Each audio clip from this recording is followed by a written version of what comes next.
Welcome back to the Firefighters Podcast. Today we are rocking it with Ed Rogers. Ed Rogers come down for a chat.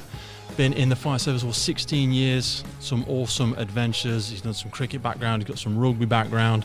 He's had his own personal challenges with fitness, and he's going to talk to us today about how he's overcome them, his experiences on leadership and meritocracy, and some crazy other stuff. See where we go. Afternoon, Ed. Hello, Pete. You all right? I'm awesome, brother. How are you? That's some exciting music. we've got a crazy little sound pad here. Reminds us of something like a Big Breakfast or something from the 80s. We love to just throw lots of different tracks in here. That's great. Yeah, it's really good. It's a pleasure to be here. Thanks very much for having me. Cheers, brother. How are you getting on with the lockdown at the minute? Oh, I love it. Yeah? It's absolutely beautiful, isn't it? Do you know, it's a mixed bag, isn't it, to be honest with you. I think there's some bits I really enjoy. Working from home is a pleasure, to be honest with you. I like that it's achievement based, not time based. I don't need to get in at 9 o'clock and then sit and wait till 5 before I leave. If I can achieve enough stuff for that day in 4 hours, I feel less stress as well, isn't it? Working from home. It is, and if you want to go for a bike ride or whatever on your lunch break, that's what you can do. Yeah. If the sun's shining, and haven't we been blessed with the weather? If the weather had been bad during this 9 weeks, I don't think I'd have felt the same way. No, because the weather is absolutely, it makes a big association with people's mental state. But what you said about there again, reward and sort of effort-based work. One of the old businesses I work for, they had a system called ROW, which is a results-only work environment. So again, it's purely based on you have X number of work to achieve. So long as you do it, they don't flag hours, they don't control any of that aspect of it. Because ultimately, if you think about, certainly in the external business world, they kind of get it a lot better that what you're paying somebody for is result. I'm not paying you to be there from 9 till 5. I'm not paying for your time. I'm paying for a result. So however you can achieve that result, that's ultimately what you want. It's spot on, and I did a little bit of work, as you know, with the values of the values and behaviours for the fire service. Yes. And I had a lot of background research that went into that, went around and asking companies and people, mostly in private enterprise, how they treat their staff. And there was some disparity between private enterprise and public sector. Oh, massively. and I'm not. I love the fire service. Absolutely. I love my job. Yeah. But where Microsoft, Google, and some of the top 100 employers in the country are adding beanbags, pool tables, dartboards, sofas, flexible working, as much holiday as you like, canteens. In the fire service. Now, there are reasons for this, which I understand, but we are taking away sofas, we are taking away leisure facilities, we're adding 1 hour comfort chairs, so we don't sit down enough.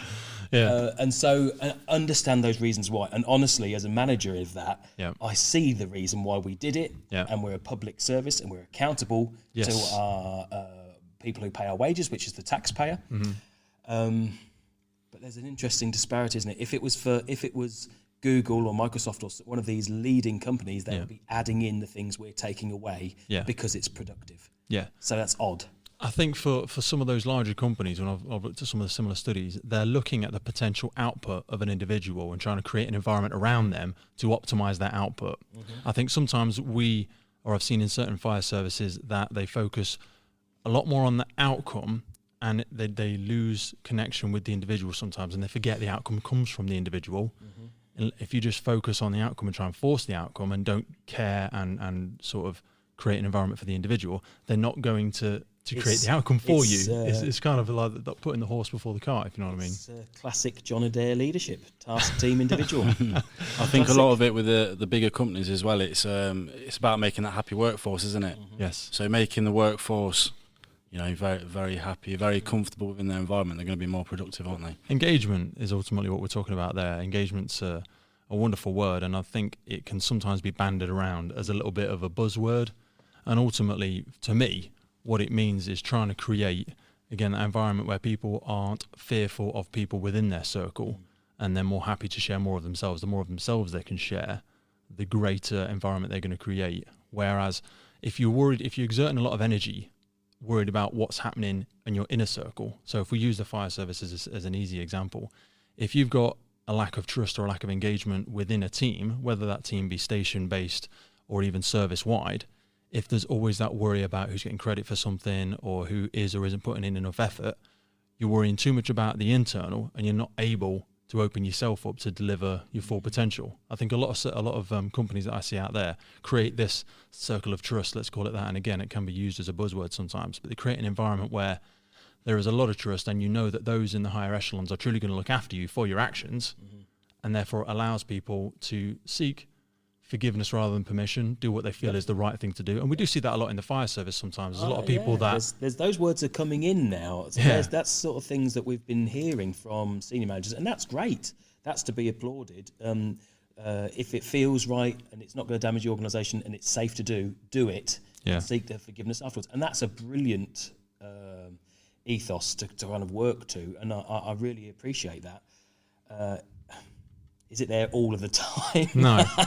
It's That's scary. a tricky one. You know, it's scary for people that have been indoctrinated in a system where they've seen a couple of slaps on the wrist, and you look in other services and you hear a myth or a whisper or a piece of evidence from another service a long way away where someone has tried to go their head above the parapet and had it shot off.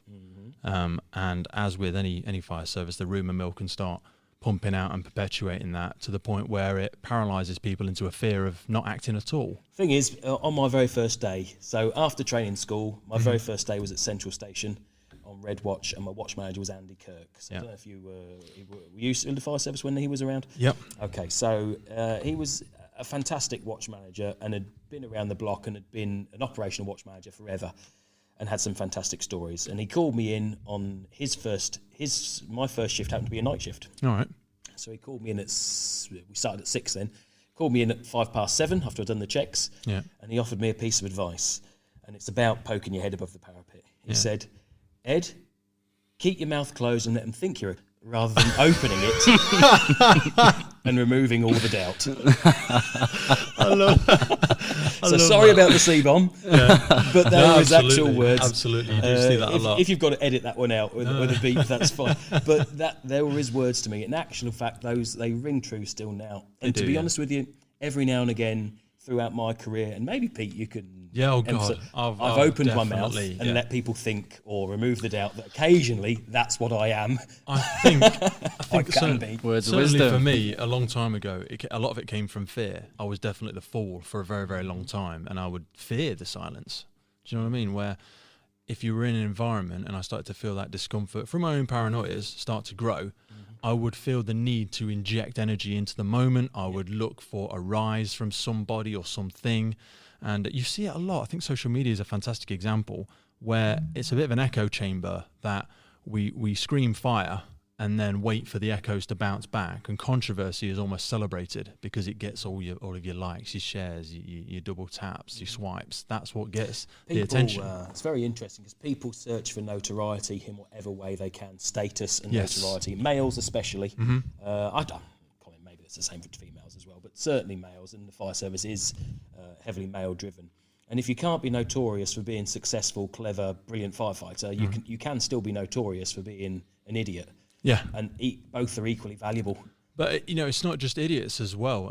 Violence is a great example. I think it's an old Tony Robbins one. When you speak about notoriety, he often mentions the word significance. So we all require significance, and if we can't get it from a means whereby we've achieved something, i.e. from self-study, personal development, doing something significant in the world, what you can get it from is if you're ignoring me and I'm not significant to you, if I attack you or if I put a gun to your head, how significant am I now? How important am I? How much of your attention are you giving me now? You're giving me a lot, because I've demanded significance from you. And some people use that. When we see it in the playground, children getting aggressive. And honestly, as we grow up, we don't often change too much. Well, once you know this, and once you can realise why people are acting in the way they do, it's useful. So it's something I've had to do as a manager on one occasion. I'll mention no names or no watches or no occasions.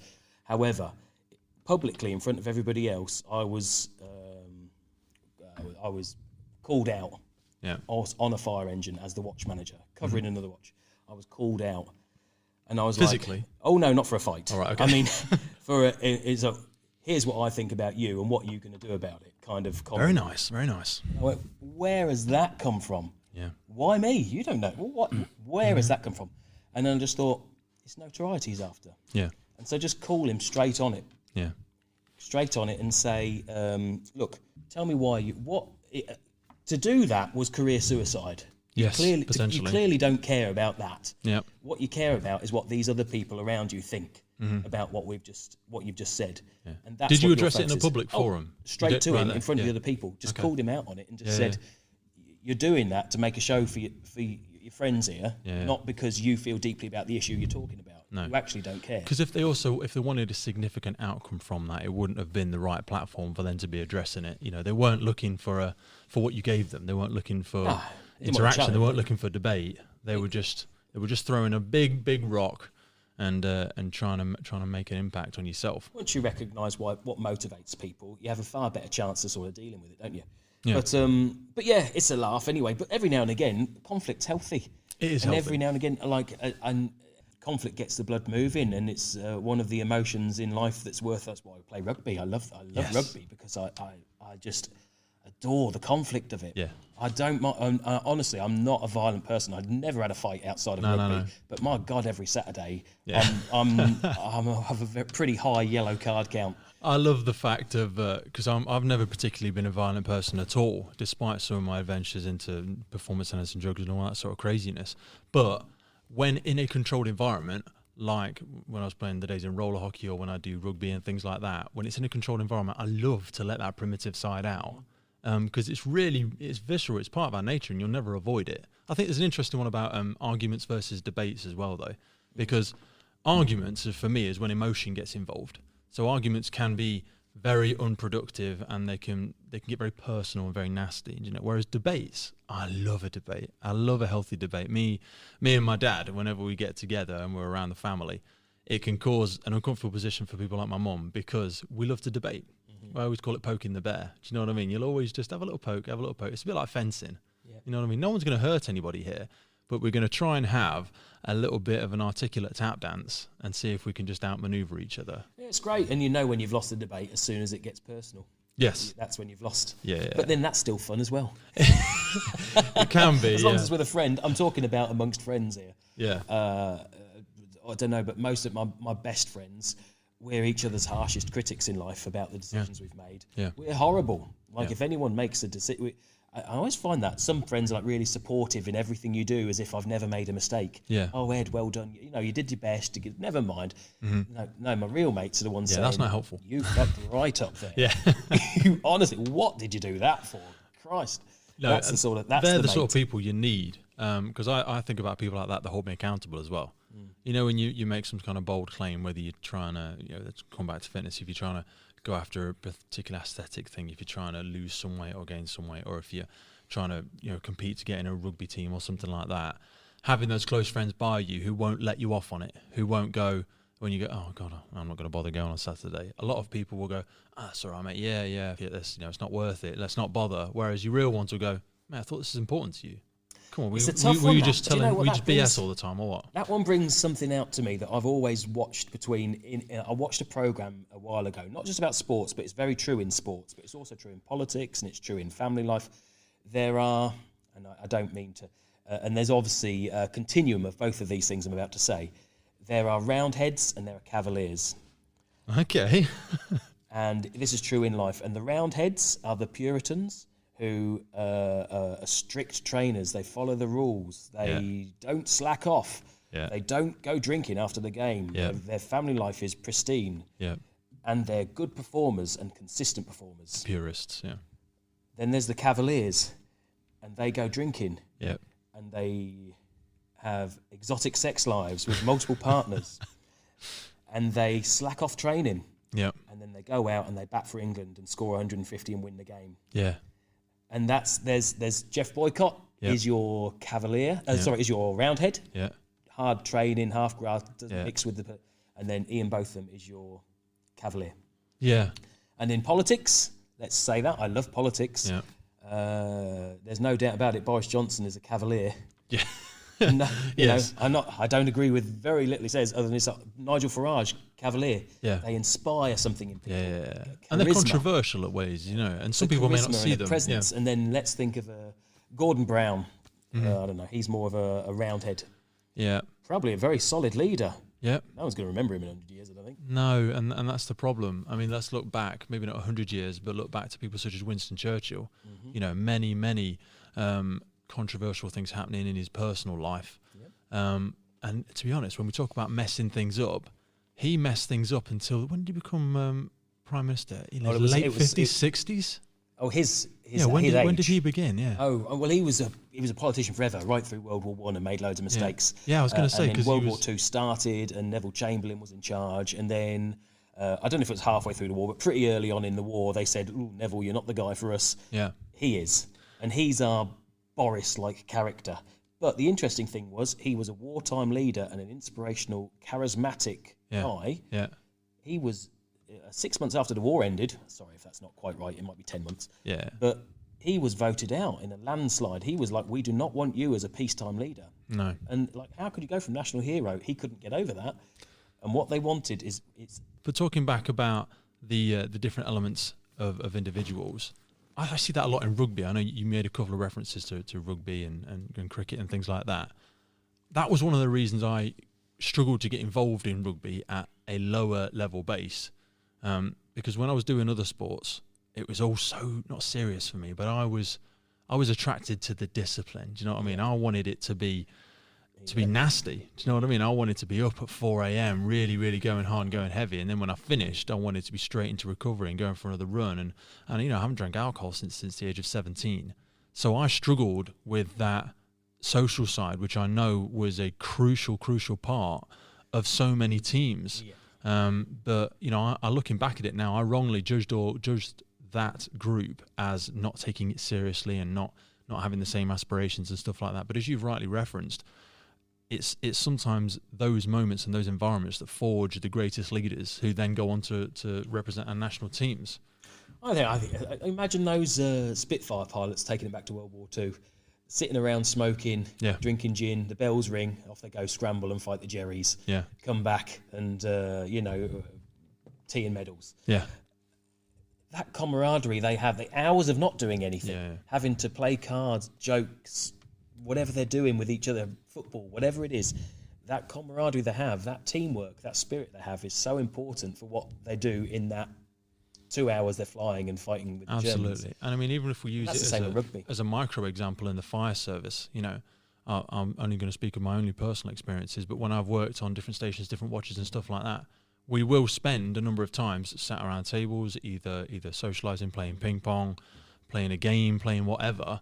We're not out there every hour of the day doing drills. Well, we're not. Pete, you remember I was watch manager and you were on my watch. I was indeed. And at 9:30, at least on one of the nights, I would ensure that you were not working or anything else. You've got to come up and watch a film. Yes, and I know you didn't like it. Yeah, and that was difficult for me. It was very difficult because I was like, I can't, boss, can't I go in the gym for a bit, or can't I just this, or can't I just that? I promise you, this was a more productive use of your time than you are appreciating. It was, absolutely, and it took me a long time to come to that realisation, because it's in those moments where you'll forge relationships with people that perhaps couldn't do so in a different environment. So for me, going out and playing sport, going out in the yard and playing some whatever, volleyball, football, anything like that, building relationships through that was my environment to build relationships. But for some people, they wanted to sit round and have the conversation over a cup of tea. They want to make a meal together. We talk about families cooking together and making food together. Watches, cooking together, build some incredibly strong bonds. And so much of their outside world, I think this is where the fire service is so unique,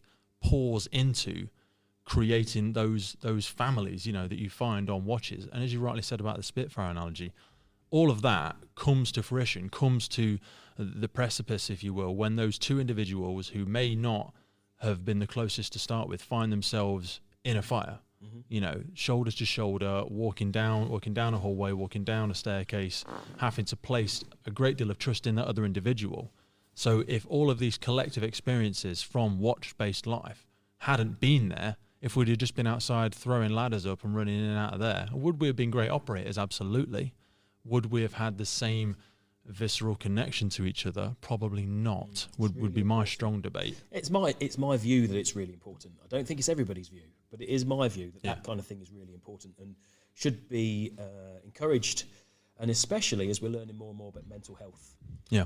And It's one of those things, political correctness and the word of banter. Some people don't like that word, banter. Maybe people are not using it correctly. Yeah, I think it's perception with that word. You know, some people are perceiving banter to be bullying, and that's clearly... And that's because some bullies do hide behind it. Some bullies will use banter as a write-off when not everybody's laughing. That's right. Do you know Absolutely. what I mean? However, what I would say is a dark sense of humour, in general, for most people, is something that helps you get through. It helps you get through horrible things in life, and that's not just in the fire service. No. That's at your own mother's. I think it's very British. It's very British, the dark sense of humour. And very Ricky Gervais does some brilliant things. Emergency services in general. My brother-in-law is a paramedic, and it's a coping mechanism to be able to dilute the situation and start to dissect it so that it doesn't hold such an enormous presence in your mind, which is the real concern when we're exposing ourselves to traumatic. How can you take all of that on? Can't. I mean, how could, I don't know, imagine undertakers. I would hate to do that job. I would hate that. And then all of a sudden, mostly it's old people and you're fine with it. And then a kid comes in. Yeah. No way. I'm not doing that.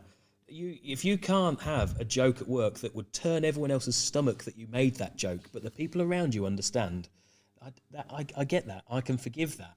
But you're right, there's a line to be crossed. That mustn't become bullying or that kind of thing, but there's definitely a place for dark humour, let's say. There's a charity, and I won't mention who it is, but they do end-of-life support for young children. And I've visited this place a couple of times. I've done some fundraising events with them. And within their centre, they have a room where children can come and prepare the music for their funeral, which... When they walked me in that room and told me what the purpose of the room was for, I didn't know how to absorb that information. And we ran a couple of events 3 years in a row. And over the 3 years, we met different parents, obviously. But I remember going back the second year, and I met the same parents I met the first year. I said, "Hey, great, how are you guys? Where's John? You know, how's John doing?" John passed away 7 months ago. But these people remain a part of that institution long after the children have passed away. But the reason I make the point is the staff that work there have that coping mechanism mastered really down to a fine art. And we talk about team building, we talk about openness and being able to inject humour into situations. They are masters at that, not only with each other in a closed environment, but I've seen it demonstrated with the families as well. And for some people, that is a great coping mechanism for parents and loved ones who are struggling through something. For somebody to just come up and inject that bit of reality and go, "Oh God, this is really shit, isn't it?" Or, you know, just give you that bit of levity to go, "Oh my God, you know what? Oh my God, yeah, my dog has died and my dad has just been diagnosed with this and we have just had the closure on the house and you know, if I was in a Western story, I'm sure there'd be tumbleweed rolling across as my barn fell down or something like that." So being able to have that coping mechanism we see across so many elements of life, I think. Do you know, we haven't talked about one topic for more than 2 minutes. We keep moving from one to the next. But when you talk, it makes me think of something else. And the other thing about mental health that's really important to me, and I think is missed somewhat, and this might be unpopular and controversial, but it's worth saying, is resilience.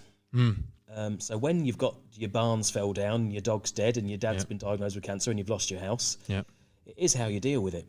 When you get told you haven't got the job, it's how you deal with it. When you get told bad news, it's how you deal with it. Because sometimes you wonder whether we recognise mental health as being so important, sometimes enables people to collapse at the first hurdle they face in life. It does, yeah. On occasion. I mean, I don't like to say that for of course. But it can be a hook to hang something on sometimes. It's easy to be a victim, isn't it? Yeah, it's very, very easy. It's the easiest thing in the world. None of the problems are your own fault. No, the world's against me. How can I survive in this government, in this economy with my background? You know, there's a great example, and I forget who gave it, of two twins, obviously two twins, who grew up and their dad was an alcoholic. And one of the boys, obviously they were both 18, one of them had gone into a life of crime and become an alcoholic, and another was running a successful business, doing very, very well for himself. And when they interviewed the two individuals, the one who had gone to a life of crime said, "Well, what do you expect? My dad was an alcoholic, my dad was a waster. What do you expect from me?" And funnily enough, the other brother said exactly the same, but in reverse. And he said, well, what do you expect? I had no choice. My dad set that example, and I was never going to do that. I had no choice but to go the other way because I wasn't going to head down that. And it's just choice. One of them chose resilience, and one of them chose to be the victim. Yep. It's exactly as you say it there.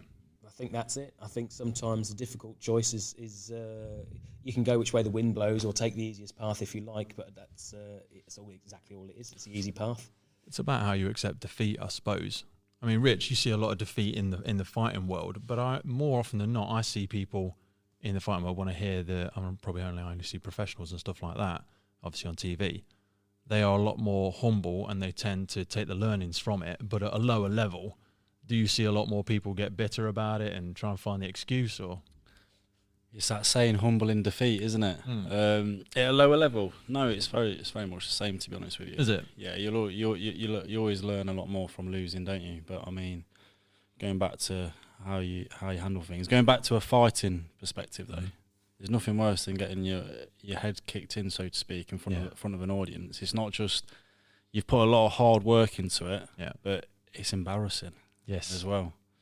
So you in that scenario, you got two choices, haven't you? You either get back up and prove yourself, because this is what you want to do, or you run away. Because I suppose that's like the ultimate loss. You know, going for a job or something like that is one defeat. You know, a business failing. You know, I've had businesses fail. Can be another type of defeat. But the physical act of losing face or being thought less of, or the perception of being thought less of, if you've been beaten by another person, man or woman, is an entirely different level. And I suppose it's almost, we'll call that like the base level. And then up from that is a little bit of the sporting. I see it a lot in the sporting world, because somebody is beating you because they're either a better strategist or they're simply a healthier, stronger, more physical specimen. And even back down to our primitive nature, we know that those that are bigger, stronger back then would be the leader of the group, the pack. You know, in a group of animals, the big strong one gets first choice of meat and first choice of mate. You know, the artistic one of the family perhaps gets pushed out, and they will be expected to eat last and get the last choice of mate. So I think it's really interesting to see that in a fighting world they're much more humble, whereas in the business world or in a career-based world, I find people don't necessarily take failure as easy. Sport's a great learning tool for kids and for all ages, about how to accept defeat, discipline. I mean, my sport's rugby, and it's all about respecting the referee. And that's, I mean, you hear the debates between people who like football and people who like rugby. I was about to make that debate. Constantly there. And all the people who like football, stupid game, you can't,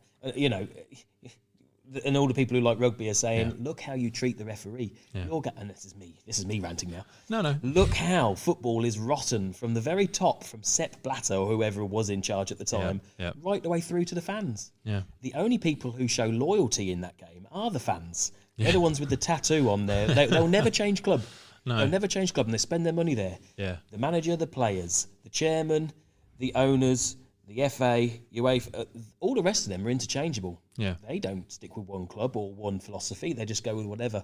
So sometimes I look at football fans and think, you're being held as mugs here. I feel quite bad for them sometimes, because I don't know anything about. I don't feel like bad because they support football and nothing else. It's a great game, but when I hear them speaking passionately about their club, I do. When we spoke about, you're the only one who cares, mate. When I spoke about poking the bear earlier, I do say to them something when they say, "Oh yeah, we've just done this and we've just done that," and I think to myself, "What do you mean we? You don't own any part of the club. You're not. No one asked you. Not no one asked your opinion, but I mean, the club owners didn't consult with you and the fans. Do you know what I mean? You are going to stay committed and passionate for the team, and I applaud that. But this person you're glorifying now will perhaps happily move tomorrow without a second glance. I'm going to make an exception. And I feel sorry for him. I'm going to make an exception, and that's because I've always had that opinion about football, as in it's rotten from top to bottom, and the fans are the only ones who truly care about this. They say it's a really passionate game. Actually, just the fans are passionate. Everyone else is interchangeable. Should be Man United one day and Man City the next. They don't care. Well, they have an enormous passion to win at a professional level, but I don't think they mind too much who it's for sometimes. Loyal, are they? They'll go wherever. Passion and loyalty, I think, two different things. And that's the same right through. However, I do have a personal experience. We link it back to fire in that the helicopter crash at Leicester City. So I was one of the watch managers there at that incident. Yeah. And so I was up close and had some inside information about that incident, and it was big national news for a couple of weeks. And so I was kind of a little bit part of watching how Leicester recovered from that in terms of the floral tributes. And there were some huge actions made by several members of the club and the community. It was awesome. Business, I mean, from every angle. I was overwhelmed. I was privileged to visit it. I think we visited it together. We went. And wow. Well, I changed watch. That was my final night on. I can't remember if it was blue or white, wasn't it? It was my final night on white watch, and then I was on blue watch the next week. Mm-hmm. So, which is why I went. Well, I didn't get to go down, so we hopped on. And there was flowers sort of 30 metres deep, 3/4 of the way round, and there was a big marquee which was giving you tea and coffee and stuff, and I just felt. At that point, I probably felt what a proper football fan feels when they go and watch.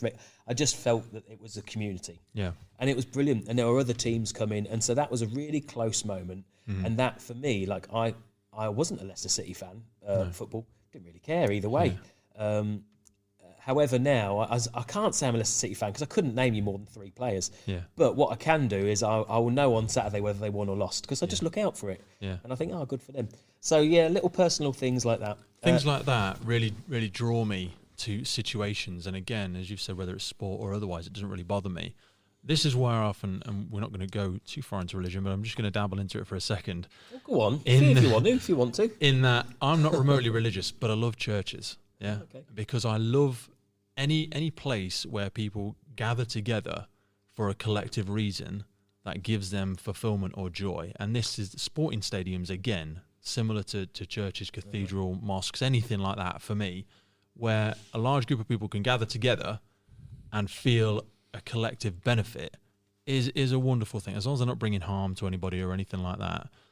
So I love going to stadiums and stuff like that. People say, or I've had a few people say, but I don't like stadiums because you get a better view from home anyway. I says, people ain't going for the view.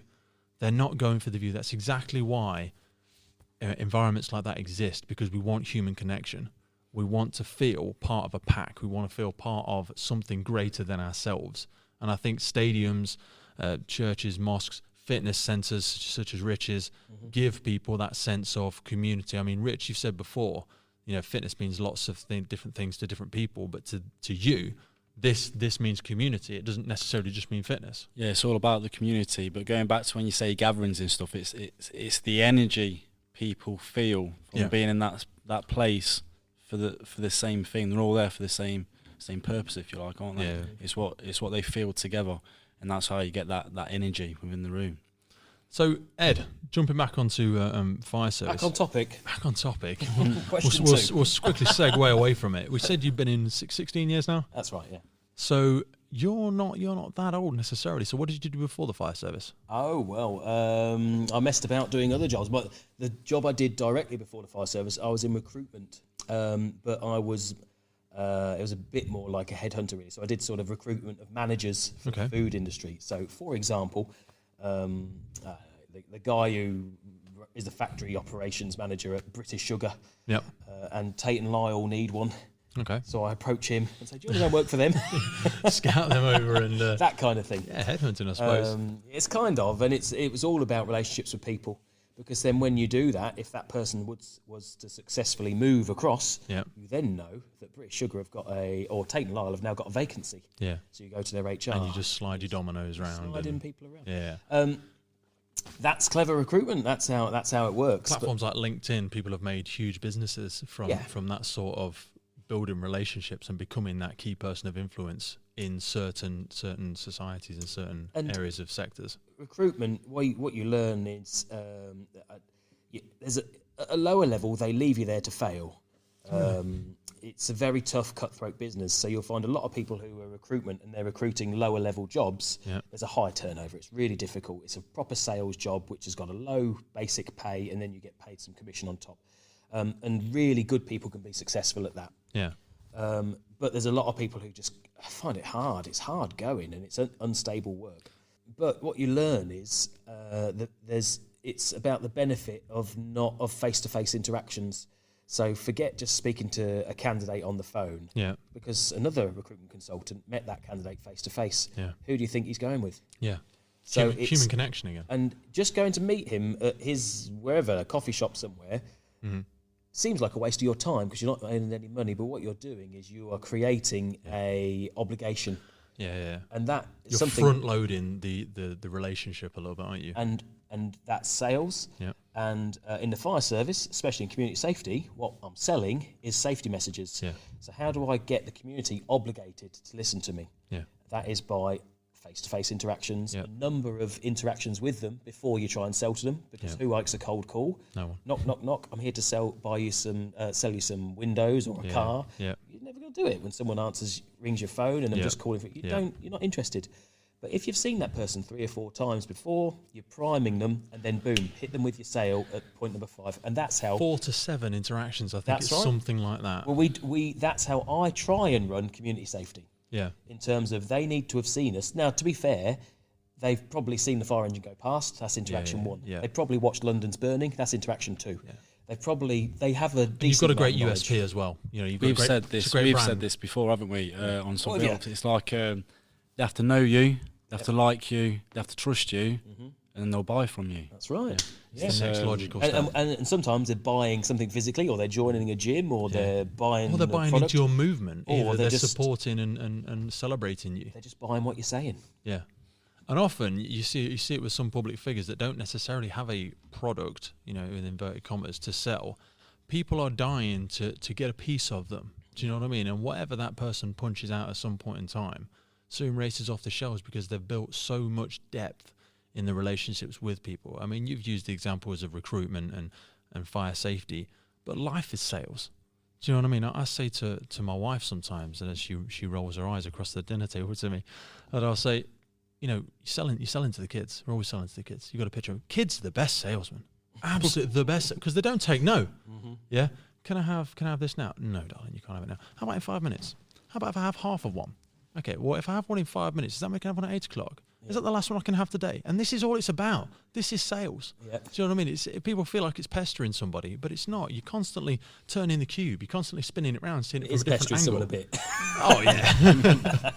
But children are fantastic at it. Yeah. We unfortunately, a lot of people learn that is the very element of chasing somebody or chasing something and having a relentless attitude is wrong, and it's rude, and it's a bit overbearing. And we get told those things, and we unlearn that natural thing that we had as a child. And I think that's when so many people, as they get older, don't take risks. Because I say to people, shy kids don't get sweets. You know, don't be afraid to ask. Just ask. You know, I don't know what the guy's doing over there, but he's got 10 bottles of Coke. Go and ask him if he's giving them out. Oh God, no, I can't do that. But if I said to my daughter, hey baby, let's go and ask that guy. Yeah, what's the worst he's going to say? He's going to say, no mate, no, these are mine. All right, not a problem. Life is an audition. Yeah. You only need one person to say yes once. Only. Every job interview I've gone for, and I've not got several, you only need someone to say yes once and you've got a job. Yeah. That's it. You know, it's an audition. So everything is you just need someone to say yes once. Thanks for checking out the Firefighters Podcast this week. Make sure you check out the YouTube, Facebook, and Instagram pages, keeping yourself up to date with the latest podcast as it comes out. We'll see you guys soon.